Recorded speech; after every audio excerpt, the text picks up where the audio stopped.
Hey, my name is Ray, and you're watching Ray of Books, and welcome to the 27th installment of my currently checked out series. If you're new to my channel and never seen any of my currently checked out videos before, essentially the purpose of this series is to share with y'all the resources that I use from my local public libraries. I live in San Francisco, so the San Francisco public library system is the library system I utilize the most often. However, I also use library systems throughout the state of California on occasion. At the end of each video, I'll be giving y'all a price tally on how much money I saved by utilizing the resources available to me through my local public libraries. Look, I know I missed a week, y'all. I know I missed a week or 2 weeks. I'm unsure of time anymore, but I was prepping for an absolutely amazing author talk that I got to have with none other than the fantastic Alyssa Cole. I will leave that linked in the description box down below. And I was celebrating my baby's second birthday. He's 2 years old. He's 2. So all of those things just made for a very, very exhausting chunk of time. So apologies for how delayed this video is. Everything in this video was checked out between February 12th and February 19th. The first thing that I currently have checked out is Tomorrow by Gabrielle Zevin. I absolutely loved the storied life of AJ Fikry, and when I discovered that Zevin had written a new novel, I absolutely rushed off to request it. This one is marketed as a modern love story between two childhood friends who reunite as adults and decide to make a video game together. Now, I do believe, and I've started this book and I am in absolute love with it, by the way. I do believe that this isn't a romance in the traditional romance sense, but more about the romance of friendship, which I really like, and so far I'm really liking in this book, and I'm oh so looking forward to finishing it. The next thing that I currently have checked out is a cookbook, and it is Bliss on Toast by Prue, Leith. Okay.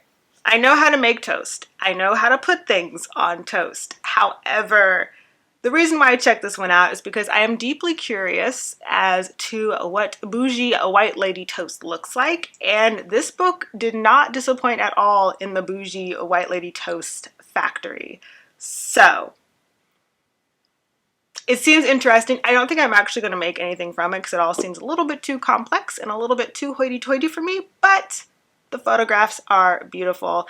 And unfortunately, I'm a little bit cool off Prue because I read a New York Times article, something in the New York Times that she was in, and I believe she kind of fawned over the Gone with the Wind era, and I just can't. I just cannot with anyone who is in love with Southern culture during the Gone with the Wind era. So dang it, Prue. And the third item that I currently have checked out is this absolutely adorable middle grade graphic novel, and it is Invisible by Christina, Diaz, Gonzalez, and Gabrielle Epstein. This one was passed to me by my manager, who was recommended it to from one of my coworkers, and my manager said that I would probably enjoy it, and she very rarely steers me wrong in anything, so I absolutely had to check it out and give it a read for myself.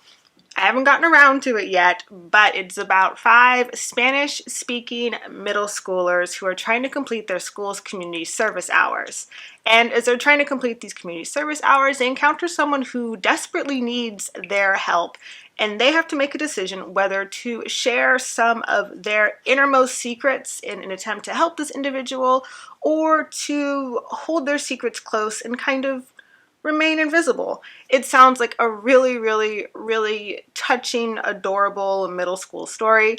And the artwork in this one, I was going to say the graphic novel, the artwork in this one reminds me so much of watching like Kids WB and Cartoon Network as a kid that I'm looking forward to immersing myself into this middle school world. The fourth item that I currently have checked out is The Complete Cricut Machine Handbook, A Beginner's Guide to Crafting with Vinyl, Paper, Infusible Ink, and More by Angie Holden, creator of the Country Chic Cottage.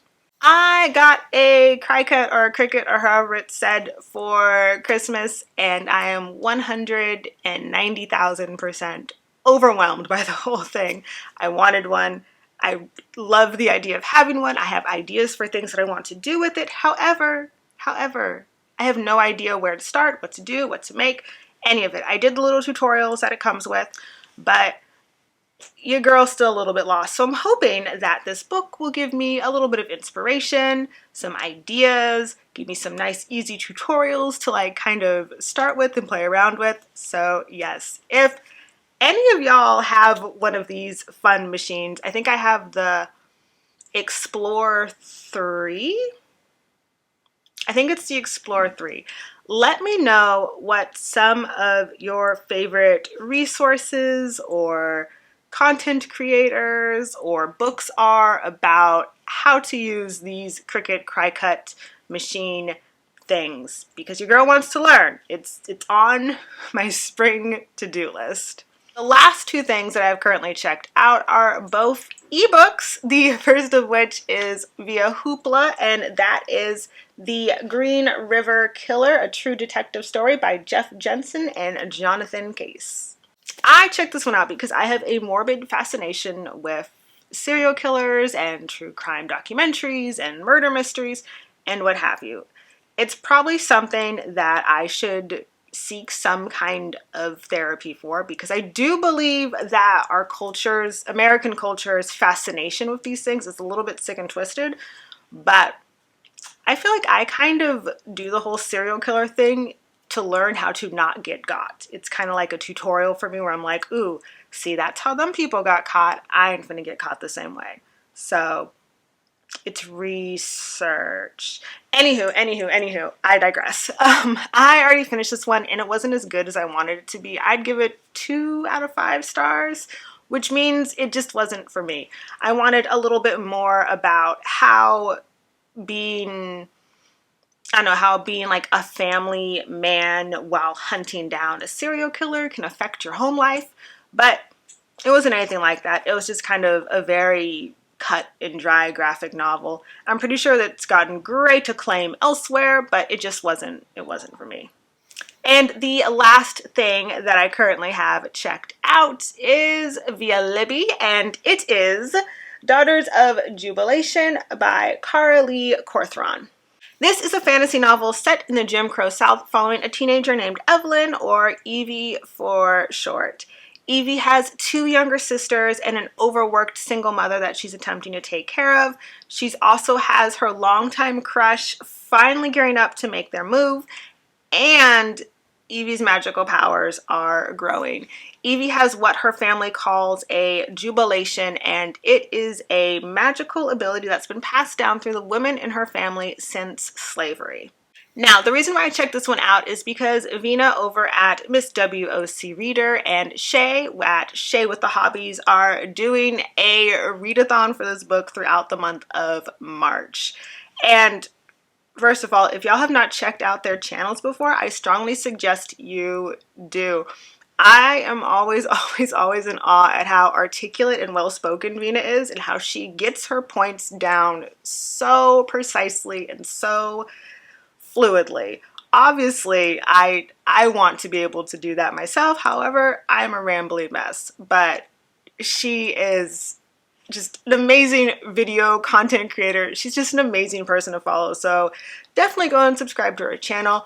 And Shay at Shay with the Hobbies is someone who I recently came across. I believe she followed me on Twitter first, and then I found her on YouTube.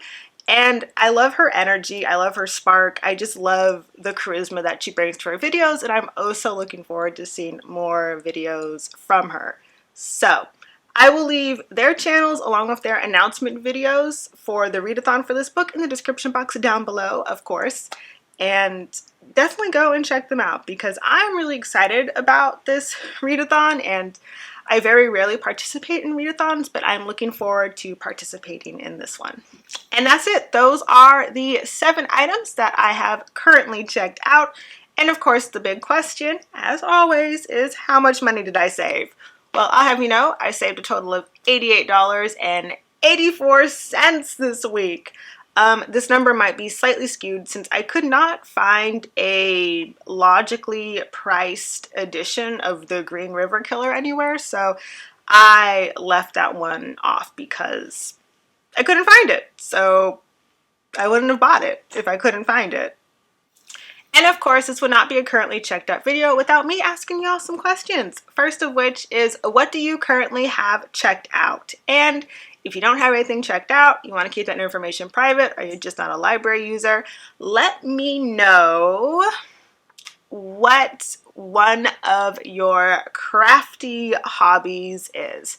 If you don't have a crafty hobby, let me know what's a crafty hobby that you wish that you had.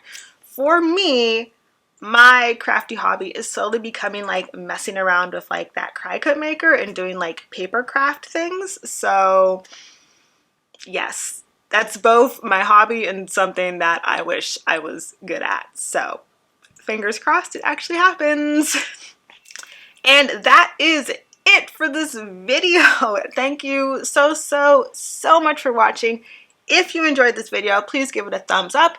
And if you would like to hear me babble about books, please hit that subscribe button. It really does mean the world to me.